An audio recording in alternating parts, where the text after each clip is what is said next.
Welcome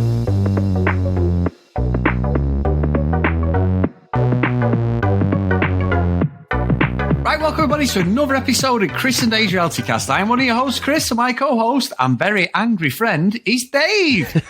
Hey there, Chris, and hello to our listeners out there. Welcome to Chris and Dave's Reality TV Cast. We are covering fucking Love Island again, Australia, Series 4, Episodes 1 through to 4. Now, Chris, I have been angry watching this week, I have to say. And we haven't even started yet. We fucking... It's on our 5-month journey, isn't it? Because we're going to have this one, then straight into the bloody... into January, into the bloody winter UK Love Island as well. So it's a bit different. We're going to cover the 4 episodes. We normally do it daily, just not possible for this season. But no. Where would you like to start, sir? Well, the reason I said an angry, good friend of mine, Dave Horrocks, is because I believe you've got a dartboard with my picture on, Dave, and you're throwing stuff at it, not just darts. Dartboard, hammer, all implements, depends what mood I'm in. And we've not talked for a couple of days just because of work and obviously because we're watching everything at the moment. And I shouldn't be laughing at your expense, but when you told me you were throwing stuff at my picture, that's made my day, that, Mr. Horrocks. Well, you should be questioning more why I've got a picture of you up at my house, but I have to say... It's not stained, is it? It just had very little time this week, but I must admit, when it started off, I was like, oh, for fuck's sake. It's the same fucking shit. And they played about with the format a little bit, didn't they? But not massively. They said, you can ask the boys some questions, but then it was straight back to normal. I don't know. Episode 1 didn't grab me massively, but then it did get better through the week. Yeah, I'm with you. The first episode is just absolute Love Island 101. However, there was a slight change, wasn't there, where the guys were told, have a beer, mate. Yeah. Oh, Dave, do an impression. Everyone's been asking for your Aussie impression. G'day, mate. Let's get another shrimp on the barbie. Oh, my God, Dave. Let's just carry it on, because I love your Aussie impression. Mine are terrible. But no, they did change it slightly, didn't they? So they were like, sit down. There is a little bit of a twist. I mean, what did you think of the twist, Dave? The one that I mentioned before. Yeah, that one as well. Yeah, there's like... Well, hang on a minute. It was another dart throwing at the wall. I thought it was pointless. That was a verbal dart. So I thought it was pointless, really, wasn't it? It's like the girls get to ask the guys a question. Whoop-de-fucking-do. The guys still get to make the choice, don't they? So I thought it was weird. The thing that always stands out to me a little bit more, when we watch the Aussie series, they just seem to not give a fuck a little bit more. Yeah. So like with the UK, whoever comes out, unless it is the dreamiest bloke in the world, no one's standing forward for them. Whereas they don't seem to worry as much in Australia. So, first one comes out, names are all over the place in week 1, by the way, Chris, but whoever came out first, then a couple of people did step forward first, and I was like, oh, right, okay, so, it's not this cagey UK thing. And I also feel like there's less of an influencer input into this. Like, everyone on Love Island UK is in it for their own, own profile and whatever. And I'm sure that's true of the people in Australia as well. But just, I can't put my finger on why, but it just doesn't feel like it's quite as prevalent in this series. No, and I'm with you on that, because I think initially, obviously, I've got an issue again, Dave. I've got an issue. I'm going straight in. I've got 2 issues, right, with this series already. Enjoying it. And I do think that, like you said, I love the honesty of the Aussies, and it's like, we don't give a fuck. It's happening. I want what I want, and that's, it's no pissing about. Like you said, there's no worrying about their image outside the show. It's just, I like this person, you like this person, whatever, or we get together. 2 things. Why the fuck have they got, and it's not just Holly, why have they got another English girl on here, like they did in the American one? They've got an English girl on, who obviously she said she's lived in Brisbane. I don't know, lived there since she was 15. And I know we get the bombshells and we get this other lad, Callum, come in, and it's like, and he's Welsh. And it's like, you guys, I think the Aussie one, for me, at times has been the best one. I know the UK one was a cracker in the summer at times. There was drama and everything, and we really enjoyed it. But I always like what the Aussies bring. And I'm like, why bring an English and a Welsh person into it? It pisses me off because I'm like, no, just have Aussies, New Zealand. I know there's a Kiwi in there, one of the lads is, I mean, Mitchell, but it's just, I don't know why what do you think of that, though? Because there's two gripes, and that's one of them. And it doesn't bother me as much as it does you, right?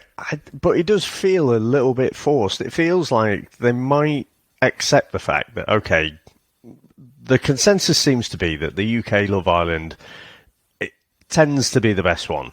That seems to be the consensus. So let's get some Brits on there. You know, and it obviously started in the UK, didn't it? So I don't know if it's an intentional thing done as part of the casting, but, you know, I mean, God, you go around Sydney, there's going to be plenty of Brits going around, isn't there? So, you know, I don't know.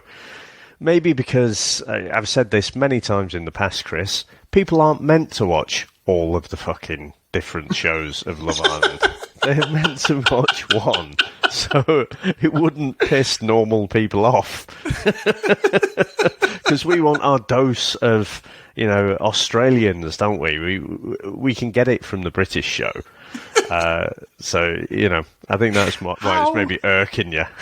How dare you say that? And one of my other observations from the 4 episodes is, and it was obvious in the UK one, and I think I mentioned it, and I know Sam's not been watching this with me at all. Like, I'm on my own with this one, Dave. So it's not a bad thing because I can watch it at my own leisure. But I am sick, Dave. I'll be honest with you now. Now, I'm a red-blooded man. You know, I love, you know, women. I love my wife, you know, Dave. But I am sick of seeing these close-up arse shots. In that order?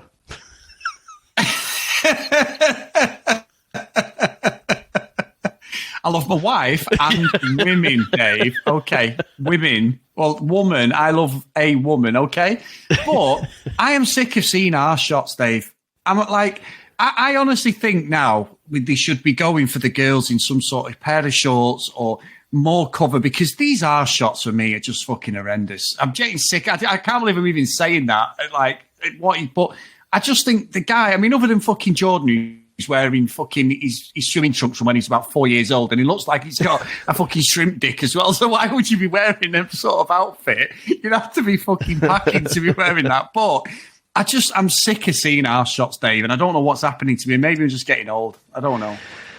Possibly. But, I mean, there is nothing in the imagination, is there? I mean, No. It is borderline dental floss. It seems like every season they get smaller, and I think, well, they can't get any smaller. And I'm wrong every time. So, I don't know. It does seem ridiculous, doesn't it? Yeah. I'm kind of with you. I don't think we need to see that all the time. Dave, it was that some of the shots were that close in. I'm sure some of the girls have got fucking hemorrhoids. You know what I mean? It's like, what the fuck? Why are you going so close in on these shots? It doesn't flatter a lot of them for me. You know, and they're great looking girls, all of them. But I just think it's wrong now. I'm campaigning. I want hot pants, Dave. Not Daisy Duke hot pants. Probably digging myself into even more of a hole by saying this, but something that covers the modesty. Because at the end of the day, sometimes less is more, Dave. I agree. It's kind of the template for the show, though, isn't it? You know, we know that all of the people are also, as soon as they're cast, pretty much, they're getting themselves in the best shape that they can. And also, you know, they're down the plastic surgeons as well, aren't they? So touching up bits here and there. So, you know, I think it's just part of the show, mate. I don't think they're not going to suddenly send them out in big duffel coats or something. But I agree. I mean, Daisy Duke hot pants, crikey, can you get better than that? Well, yeah. I'll probably just keep my mouth shut at this point, Dave. But I do think with the couples, Jordan was the one. I know Holly had like the design, but Jordan picked Claudia, and that was a bit of a one because she didn't want to be with him. She's like, I said something about your mullet. In other words, don't fucking pick me, you know. And Claudia's a really pretty girl, you know. I think she was with Austen at the time, and then he stepped forward. I've got to give him full credit, Dave. Them fucking budgie smugglers. Jesus Christ. The mullet, the budgie smugglers. It's proper 1970s German porno, Dave. Definitely. What is it with the Aussies and their mullets? Because they fucking seem to love them, don't they? I mean, it's not even that abnormal, I guess. It just does seem to be quite popular these days, doesn't it? Not with everyone, clearly, but certainly not just a few. So, I mean, sticking on Jordan there, he had quite an interesting little journey, didn't he? Up until like the end of that 4th episode, and we don't know, what's going to happen at that kind of recoupling. But he'd picked Claudia, like you say. I don't think she was into him, and then at the end of that first recoupling. What's the Brits? Holly. Yeah, so Holly picks Jordan. Out of all the blokes, she picks the one with the mullet and the budgie smugglers. So fair enough. I quite like Jordan, to be honest. He seems like a good bloke. And, he does. Yeah, but he made it very, very clear he wasn't asked about Holly whatsoever. No. And so, straight off the bat, Holly's feeling crap and everything that, she's sent Claudia away, because we've seen this once before, haven't we? That someone gets jettisoned literally from that first recoupling, and it's like 2 days in. And I have to say, Chris, one of my... and I was angry watching in particular that first episode. Fucking Jess starts crying because Claudia's going. I'm like, fuck right off. This person that you didn't know fucking who was who yesterday. Today, she's going to leave this game show. And you're fucking crying. Fuck right off. I think that was my angriest. I was like, I couldn't believe it. Fuck off, Jess, with you crying after one fucking day. But then it's just a big ruse, isn't it? She's not going. It was almost like a Moira type of thing. She goes on a couple of dates with 2 bombshells. She does date. She goes with Tack, who actually, there is a little thing, I think, with Jess going on, which we'll talk about. And then obviously we've got Callum, the Welsh lad, Dave. They're both great looking lads, really are. And you can see why the bombshells. But I do think a good twist. But Dave, for me, Claudia could have left it a bit longer. Yeah. And then Claudia come in. For us, the viewers, it may have been over a few hours. Obviously, the date's got to be filmed and all that. So say 3 or 4 hours. And you were saying about Jess, I mean, fucking Jordan was teary-eyed as well. You'd think that his fucking girlfriend of 20 years is fucked off. And he was he was upset as well. But, yeah, they seemed to, the way it was shot, they came straight back in. And everyone's like, is that fucking Jess? It's like, Jess, is that Claudia? My accent's getting even worse, Dave. It's going on Cockney now, like as usual. But the 2 guys come in, and straight away the girls are like, holy shit, who are these people? And Jess has got with Connor. They seem pretty sweet together, but then Jess sees her arts. Jess is like, with Tack then, she's saying he's my type, he's more than Connor is, blah, blah, blah. She makes a play for Tack and then gets offended because Connor makes a play for, I think it was Layla. And I was like, well, I think Connor was a bit more blatant, a bit more blunt, but they did the same thing in a roundabout way. So I was thinking, I don't think anybody come out of it, but she was taking the moral high ground. And I'm like, nope, I'm writing that down because that is not fucking right to me. I don't know about Connor and Jess being sweet, by the way. I think, to be honest, Connor is another one. He's got all the red flags. Actually reminds me of that Eden from season 1 Australia. Yes, just full of masculine toxicity. I just don't particularly like him. He in his first conversation with Jess, he's on her like the fucking alien face hugger. It's like, blah, blah, blah, blah. It's fucking calm down, mate. Do that again, God. It's like the Cookie Monster. Cookie Monster. Dave, if you're kissing girls like that, women like that, fuck me. That is brilliant. You know what? I was listening back to our Karate Kid review, and there's a moment where where you're talking about your childhood. And I think the words you used were something like, in my football shorts, turning all the girls on or something like that. But then caught yourself straight away. It was like, hang about, that sounds wrong. Let's move on. Yeah, well, I wasn't 40 when I was telling this story. Yeah. Yeah. I was fucking... No, when in my 40s, I was a young kid when this happened, trust me. But yeah. but you're right, sorry, I'll just get back to Jess taking the moral high ground. You're absolutely right. And I can't remember, was it Layla or was it Stella? It was one of the blonde girls. One of blonde girls, yeah. And, look, it's the first couple of days anyway, so who fucking cares?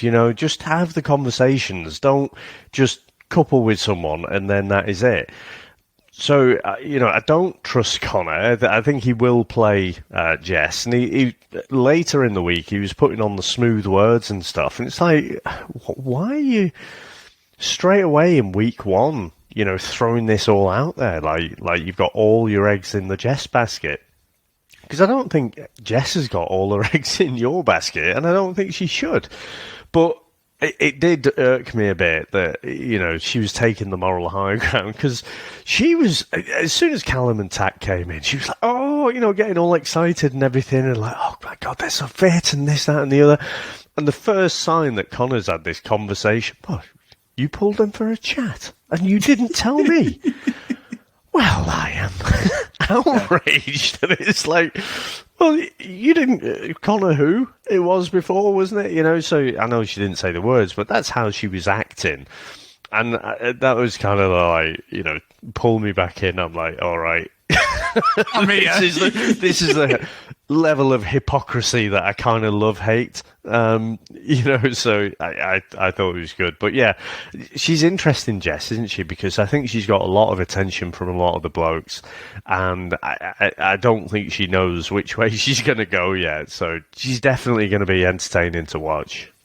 She isn't, and you say that. I mean, she made a play for Tack, but ended up kissing Callum, didn't she, on the bed? And what made me laugh, Dave, you obviously, people talk about them being on like Big Brother and stuff, and they go, you forget the cameras are there. But literally, she did. And so did Callum. She's like, oh my God, I think someone's seen us on the balcony.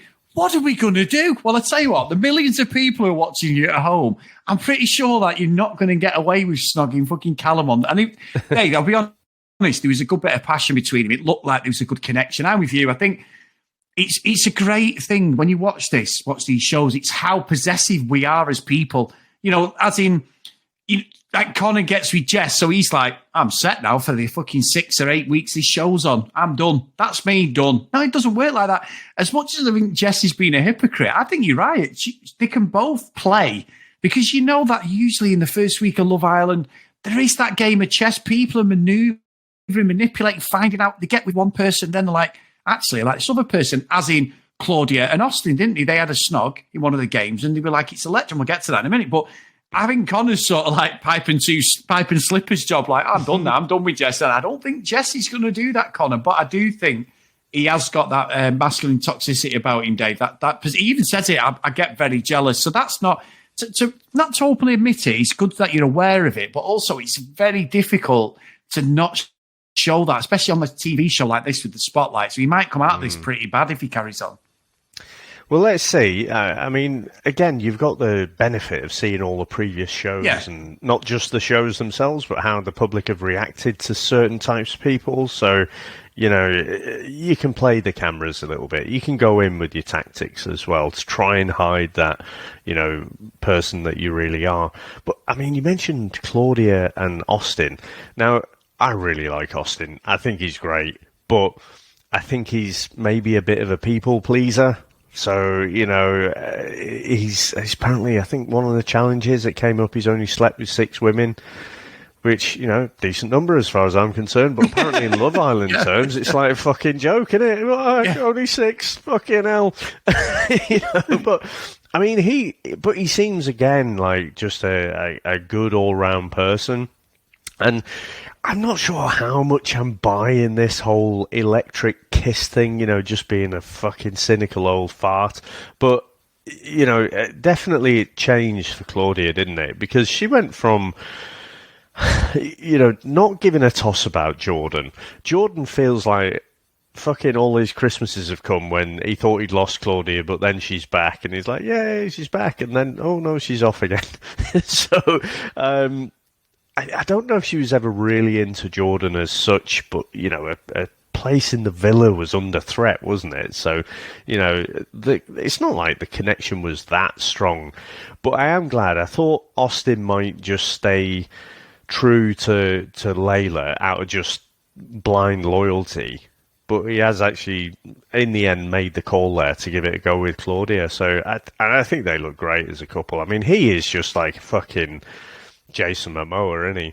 Yeah, he is, to be fair. He's tall as well, isn't he? He's a tall lad. I think he's about 6'4". They say it, don't they, Jason Momoa? You know what I mean? So he's got that look, the hair.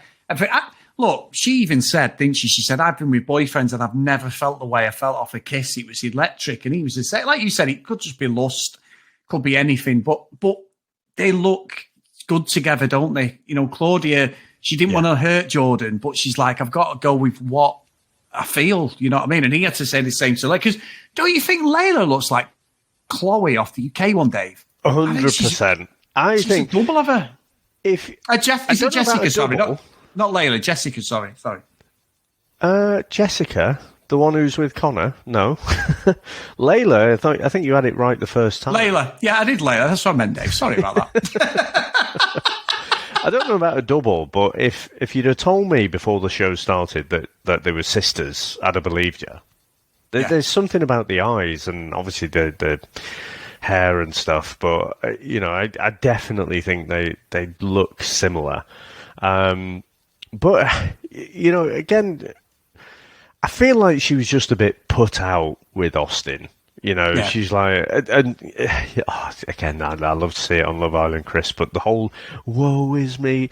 Oh, why am I always second? Are you really always second? Try not being in the fucking race. Yeah. So, yeah, I don't know. I didn't really see any massive spark between Layla and Austen, so I can see that she's put out, she probably did like him a bit, but there was nothing really there. So, again, let's see if she hits it off better with someone else. Yeah, so, I mean, I'll be honest with you, Dave, I've not really got a lot more to talk about these 4 episodes. I think there's been stuff there going on, but just nothing that you haven't seen before. It was mainly them talking points, if I'm being honest. I mean, have you got anything else? Yeah, I mean, I'll just say, I think Callum is a throwback to a bygone era. He refers to women as birds. Basically, I mean, he's pretty blunt, isn't he? Yeah. He's looks first, and if someone's...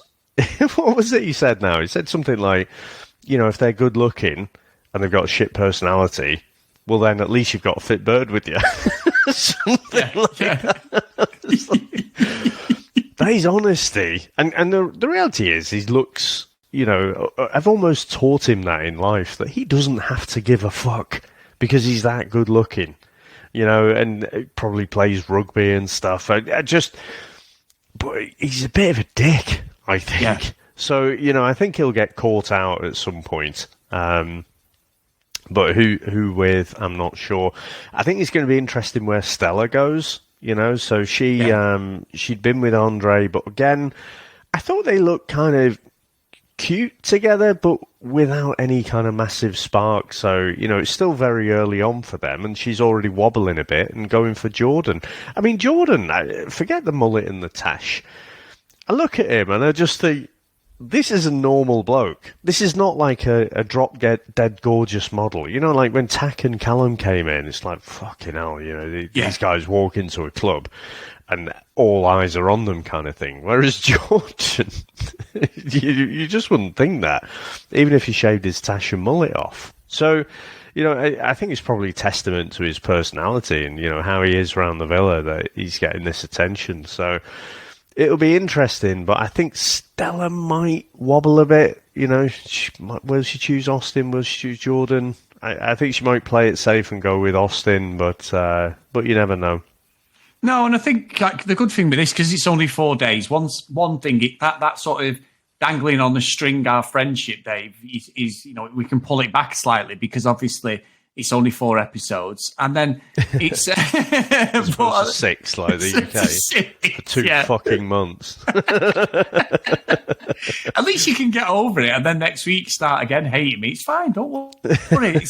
It's fine. I accept it. It's part of the partnership of the podcast. But no, I think we're going to get obviously 1 or maybe 2 girl bombshells coming in as well, aren't we? So it will happen. I think it's right. I'm interested in what happens. Like you said, initially was like, oh, here we go. This is my fault. I've really, I've got us into another fine mess. But as it went on and you become emotionally invested in the characters, I think Jordan's a very interesting guy, Dave. I do. I think, like you say, his personality is spot on. So we'll see. And I think with Callum, he's just a fuckboy at the moment, isn't he? You know what I mean? Like, he's got everything about him. He's just there for... So he is like what the UK ones are, Instagram followers. He wants to pull an absolute, stunning girl. I think he's very sort of about himself. It's all about the look. So let's see. He might unravel around him because he does look the business. But I just think there's enough little things going on to keep me invested for next week anyway. No, it is. I must admit, it is bubbling up nicely. And I like the fact that, people aren't settling early on. I mean, saying that, you've got Mitchell and Phoebe that we haven't really talked about, and that's because they're dull as dishwater. I was going to say, it's not a lot happened, has it? They got together, and they both just seem to be like the ear for people to talk to, the guys or the girls, or they're just in the background at the moment. That's happened before, though, Dave, and they may become fan favourites and they push to the front. It's all about the editing, isn't it? We've seen that. And this last UK series was an absolute disgrace. The editing and the stuff they cut out was a fucking joke, wasn't it? There was some proper dodgy editing going on. So maybe they'll get the time and it's just a slow burner. That sometimes they're the ones who win it, Dave. All the drama comes from the other couples who are not going to last 5 minutes outside. They might, it's early to say this, but they might be like, a little bit dark horses who get a chance to win it. Well, I mean, I don't know. I was looking at it a slightly different way. So I kind of like the whole musical chairs thing that they've got going on. So, swapping around partners and stuff and, developing a little bit of a relationship, but then changing and causing a bit of drama that way. But where you get the real payoff is when you get a really strong couple and then you get those disrupted. So maybe, I want to see them just bubbling away in the background, developing that very close connection, and then it all turn into shit. I'm such a wanker. Yeah, you are. No, you're not. Right, so, but Dave, we have got another episode this week, haven't we? We're going to sort of carry on. Love is Blind has dropped as well. So we have got another episode coming pretty soon as well, guys. So thank you, Dave, for today. I know it's a hell of a task. And we said this off the podcast, it's the watching that does it. It's not the podcasting. The podcasting is what we enjoy. It's the build-up of watching and putting the time in, watching 2 shows that are sort of running. The only good thing with Netflix is it's dropping in segments. So the episodes 7 to 9 have just dropped on Netflix now. So you've got a couple to catch up on, but we will be recording very soon, guys. So, we'll see about that. But anything else, Dave, before I do the wrap-up? No, that's it. The rate limited step there is me with the Love is Blind, so I need to watch those 3 episodes, and I'll get that done in the next couple of days. But no, it is good to be back in the villa. It is weird as well, isn't it? It's Love Island, Australia, but it's in fucking Spain, isn't it? So I know. The weather's holding up as well for this time of year, because sometimes it can be a bit iffy, the weather, so it looks quite nice. Unless they're absolutely freezing the fucking knobs off there, Dave, because sometimes Spain can look warmer than what it is this time of year. You get ups just and put downs. A nice filter on the cameras. Yeah. It's fucking freezing. Very good, very good, mate. Oh, no, good stuff. And thank you to everyone, as always, guys. If you want to email us, cdrealitycast@gmail.com, which I know with Love Island, everybody wants to get involved, so please email us. If you want to follow us on social media, @cdrealitycast. And if you want to support us, get over to patreon.com/cdrealitycast. So, today's roll call of honour is Ken Gustafsson, Lucky Lula Green, Lauren Hennessy, Susan Priscilla, Hannah, Dee Dee, Katie, Libby, Joanna, Amy, Jacqueline, Brianna, Helen, Keith, Michelle, Gillian, Zoe, Kristen, Maggie, Annabeth, Kate, Megan, and Cassie. So thank you so much, guys. And just a little note, if you go over to Facebook, Chris and Dave's Reality TV Cast, get over there. We're almost at 400 friends on there. So please go over to the group, guys. And if you are going to put any links for the shows, guys, can you put it as a spoiler and put it in the first comment down? Because obviously, with this being on at different times, and we had this with the UK one, which we're just trying to make it so everyone can watch it, because not everyone can watch it at the same time that we do and that. So I do appreciate that if you could do that. Thank you so much. And Dave, it's been amazing. It's time to go. And please don't fucking cancel me as a friend, Dave. I would never do that, sir. So thank you very much for today. Thanks to everyone out there for listening, and we'll speak to you next time. Bye.